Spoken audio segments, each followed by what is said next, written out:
5 World Championship MVP by being explosive. You know, and before we get into this draft here for game number 1, that's one thing that I would say, if you've been a fan of Smart Omega for a while and you've been part of the Brungai, setting that tempo is always really, you know, they've been known for having specific timers from season to season to season.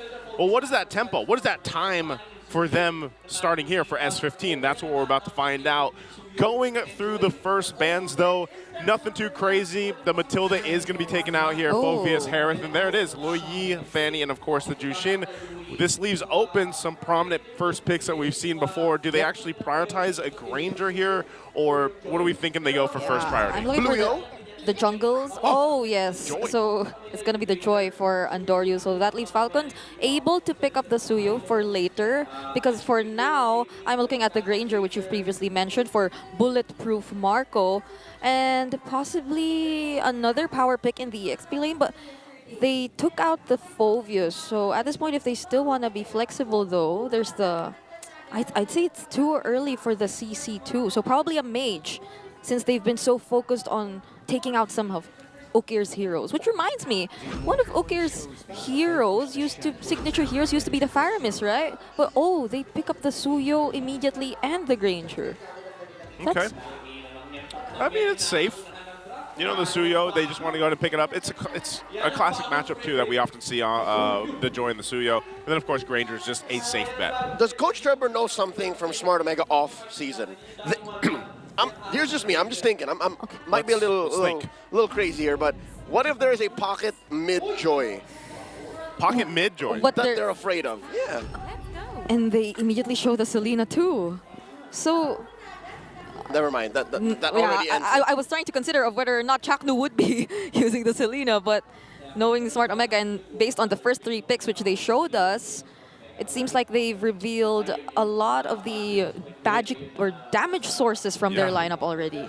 So for Falcons, would they want to pick up their mid laner here too for Few, or just leave it for later, since Few is one of the most flexible heroes as well? So they just go for the Badang. Oh, right. Badang has been quite unnoticed for the first 2 days, actually. He was picked up a couple times, I think. I mean, the utility of just, what is it, a fist crack? But not as prioritized as before. It's not as prioritized, but like just the utility that he brings to team fights is really good. Edward played one hell of a Badang last night. So. Yeah. So now, what would you... I think twice about picking up a mid laner here who just like stands still while using or casting its ultimate. So no Vexana? So, yeah, probably. Or even the Farsa Eve. But the range looks really good for Team Falcons here. Like, it complements well with the Granger with the amount of poke. Yeah. And there are a lot of possibilities if it's in terms of counter-engage. But that Valentina ban right there, what could Chaknu be planning to use if they're like taking out the Valentina from this point? So, could he be... possibly... I almost see him just going like maybe a Tig. Yeah, the Tig real. Unless is okay, they go with Hilda ban. But if it's like Chaknu months before, it was mostly... I think he was mostly using the Cho or the Grok. Cho, Grok. There's still Hylos too. You want to go for the board. Kufra still out there? Wait. Oh, by the way, the collab. The collab, yes. So we'll be seeing that soon. The same... He was the same one from last season. Correct. I was going to say, he came back. He bought tickets again. He did. So he's back here to see the action. Okay. I think he's part of the Brungai, by the way. I think, right? Is he on the Brungai side? I think he's on Fal... He's part of the nest. He was part of the nest. He just disappeared. Last ban here for Smart Omega. It's probably still going to be focusing down on Fuse options. Oh, whoa, wow. okay, they take out the Jawhead instead. Yeah, no Selena Jawhead matchup for us, I guess. Ogwen probably will be using the... Would they want to secure a winning matchup immediately here on the XP or add a little bit of crowd control? AOE, since they might be needing a bit more of that. Also to serve as a front here for both Super Marco and provide the openings for Kyle TZ. There's no Gatot anymore. The Lucas is still there if you want to fight their lineup head on. Oh, okay. They pick up the Farsa even against this lineup. Yeah, I think in a way it's just, again, you lock in something for a few here. It covers ground really well. Even if you, let's say someone gets hit by an arrow, just taking a warning shot with the feathered airstrike is going to be good enough to kind of keep them at bay. But it's also a lot of early damage, and that's one of the things they have to consider here, especially with a Joy across from them. That's the only thing, though, right, too, is like, and I think that's why the Badang kind of fits into this.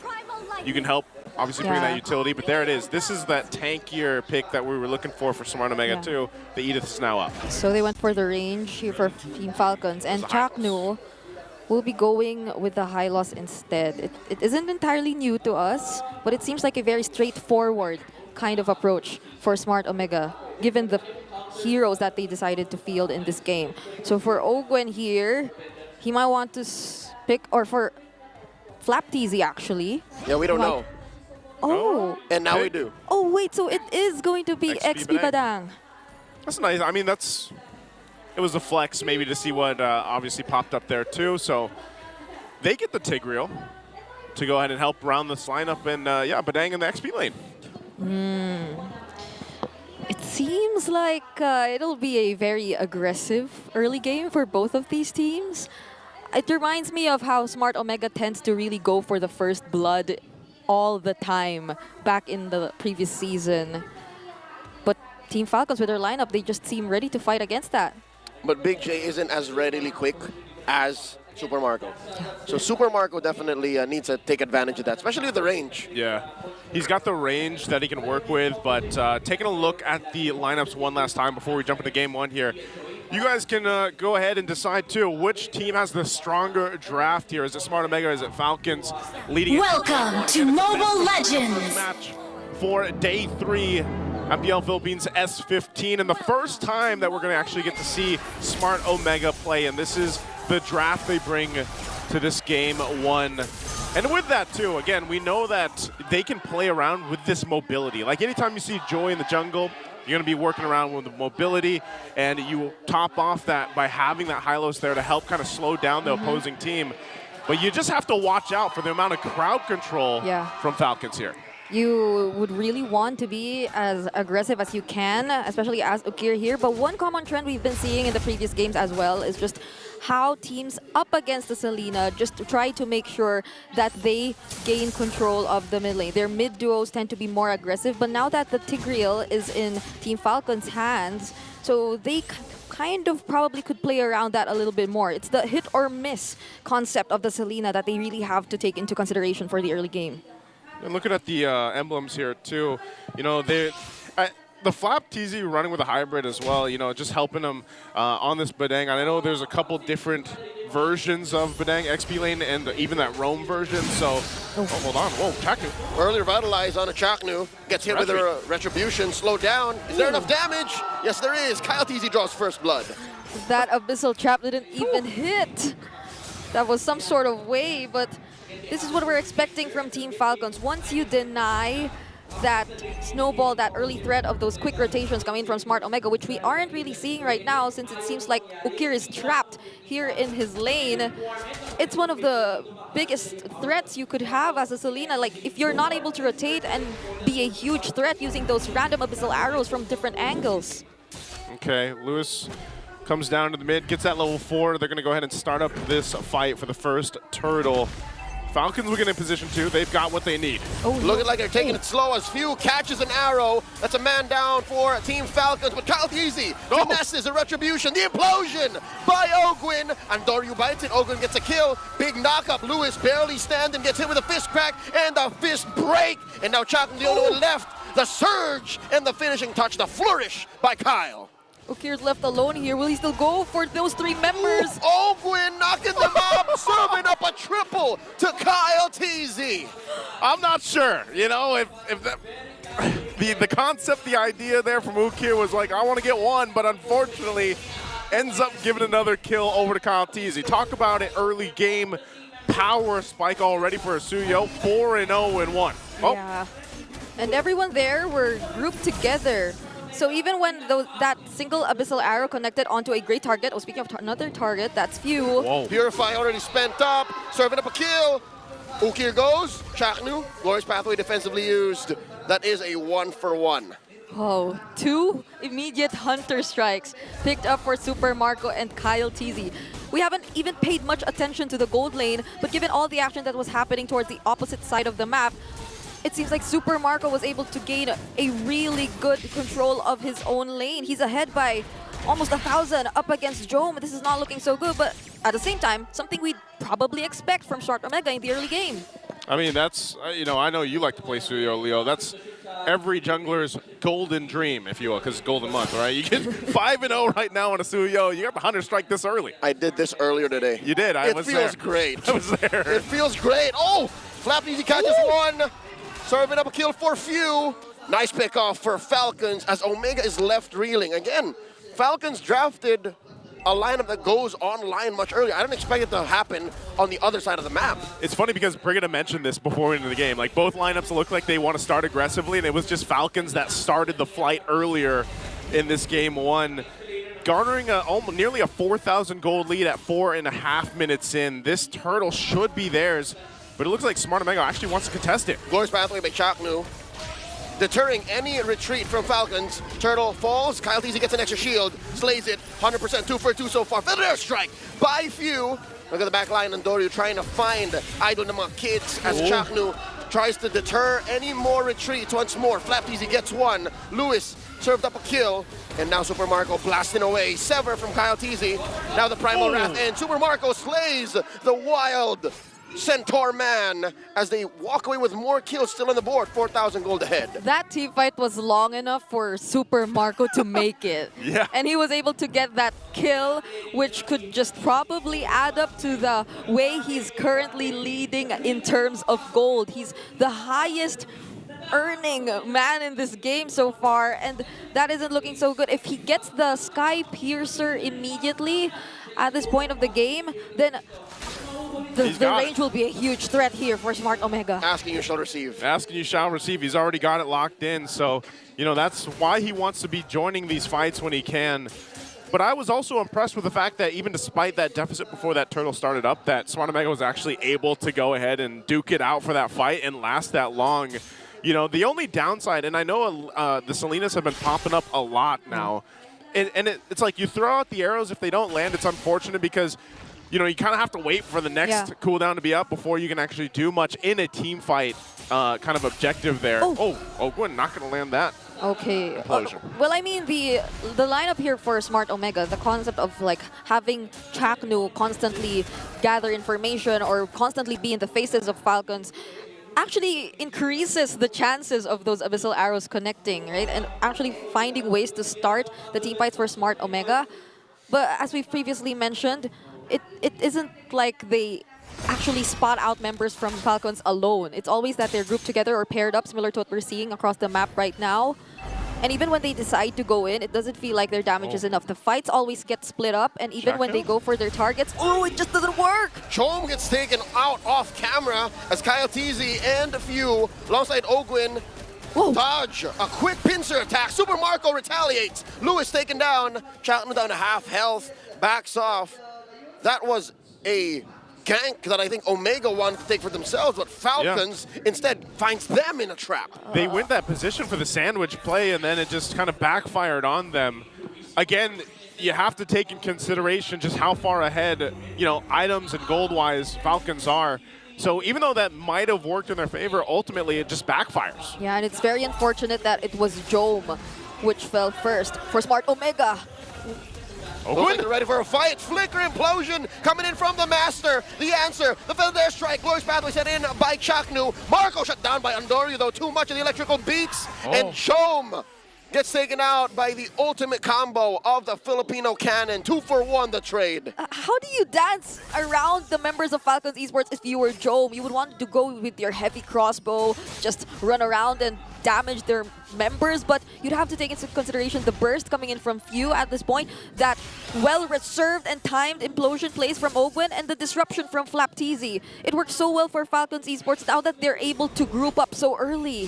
That's why I like the, but you know, and I've been a fan of Badang before he started fitting in this meta. But you're going to take a look here at the replay, and great implosion here too, but watch Flap. Like, this usage of the Badang stops that tempo. It breaks the tempo that Smart Omega was trying to build, and that's why Badang fits so well in this current meta, because he's able to do that, and that's the utility that he brings. I mean, obviously, even when you build him like this, right, he's pretty much tanky, but it's mainly for those abilities to go ahead and get the fist crack in, get the ultimate down, and everything else. So very great usage of the utility this hero brings to these team fights. Oh my God, look at this. No regard for self-preservation. Kyle Teasy goes straight for the BOD. He doesn't care. Nope, I don't want Winter Crown. I just want to kill. Yeah, it's actually just Flap, which is kind of tanky right now. Whoa. They get one in, plus the snipe from Super Marco from downtown. Chaknu falls. That was just well lined up right there, you know? Yeah. And it keeps happening. Andorra, I'm not sure, again, if you want to really be in two kind of risky positions, but maybe if you're Smart Omega, this is just kind of what it results to, Brig. Yeah, you can't just go in if you were Smart Omega, even if you were Andoryu. Few also has the Blood Wings already, so he will probably have higher chances of being able to escape or even use the Wings by Wings to get away from all those attempts from Andoryu. And if it weren't Andoryu, earlier we've seen this scenario where Jome actually tried to just dish out the damage, but aside from the fact that it still wasn't enough, the fist crack, the fist break, they were all reserved from him. So amidst all the chaos, Flap was just able to make sure that Jome was someone they were able to pin down. So things aren't becoming that easy for Smart Omega, especially as now first objective went into the hand of Falcons, and it doesn't seem like they'll be letting any outer Earth stay after this. Yeah, this is tough too, because if you're looking at the lineup for Smart Omega, like, you need quite a bit of time for them to actually get online, especially for this Irithyll. You know, again, Ukir is only really able to land off the shots, but then you can't really follow up even if you get an Abyssal Arrow off just because of how far behind you are. So these turrets are going to be made quick work of while they wait for that Lord to approach from the bottom side, but they're just going to go in. They pop the Holy Shield, ushering in one small siege minion, and top lane as well. We'll see a crash on the wave. Smart Omega doing their darndest to quell Falcons' push. Yep, Andoryu just will really try to minimize the amount of waves that will be coming in, but we can't deny the fact there's a concealed play as well from Master Ogwin. They could threaten away Smart Omega. I cannot see the tempo setting come in from Smart Omega. Few pulls out the Feathered Airstrike, pushing in bottom lane inhibitor. That's just the top lane left for Smart Omega, and they're doing their best. They are holding on. They can't even leave their base. They can't leave the base. 11 minutes in. 12,000 ahead. Just a very one-sided game one here for Falcons so far, with the Barangay just kind of trying to figure out what can we do. They've resulted in throwing Andoryu all over the map, trying to cut waves, steal, but his team. Andoryu, they need you! The flicker and the onward from Lewis might not work out. Okir falls first. Lewis follows up next. Chaknu down as well. It's a double for Kyle, and that leaves two to defend. There's Andoryu. You want to buy time, but how could you in this kind of situation where Falcons just keeps going for it? Charge Surge, finding Andoryu, forcing him to back off, retreat into his own side of the jungle. Oh, he's playing possum. He's just having Falcons chase him down. Kyle and Andoryu. Cat and mouse. All right. They're up top. Hiding in one, surges into one brush, feints the recall. Kyle Teasy severs the heel, and Andoryu running around. Tom and Jerry. Trying to catch him here. The rest of the team, they're happy with that. They got all the turrets. Oh, in comes Few. Wings by wings. They know that they're in the Y brush, and the stun and the takedown. All the ults thrown to take down the Nightmare. What perfect timing. Andoryu won't be there for the Lord. Not that they could be confident enough to contest it either way, but that just minimizes their chances of making other plays, which could like bring up their goal, because that's what they need. That's what they need right now. They're clearly at a disadvantage, and it feels like a very passive situation or gameplay from Smart Omega. This is one of those situations where you just, I don't know, even for me, it's like, man, we gotta move on to the next. You saw the damage, right? I mean, even Okir and Jome were behind Flap. And I know, you know, Flap, for the most part, playing this Badang, he's been able to just set things up with that fist crack and the fist break and everything else. But That's a big problem for Smart Omega. The Lord is obviously taken. It's going to get ready to march in the base. Falcons did everything they had to on the first Lord, getting all the turrets down. So base is exposed, and now you're facing probably one of the biggest leads this weekend. Deficits that Smart Omega has to deal with as this Lord marches in. I mean, if they get to go for the bounty onto Kyle TZ, that'll be a lot too, but how could you just go for him? Everything is being set up perfectly for the damage dealers of Falcons. And now that we're just waiting for the Lord, I don't see any play that Omega could do at this point, not unless Luis decides to go in with a flicker, but they started themselves. Slapped easy, compromising Andoryu. The Glorious Pathway coming in, and they're vitalized from Chaknu. The Lord, the implosion, the feathered airstrike, all but the kitchen sink thrown at Smart Omega. Lewis and Chaknu fall. Andoryu trying his darndest. Double kill for Super Marco. Down goes Joe Ukir, the only one left, and that'll be it. Game 1 goes to Falcons. A dominant game 1 for Falcons as they fly high already. A massive, massive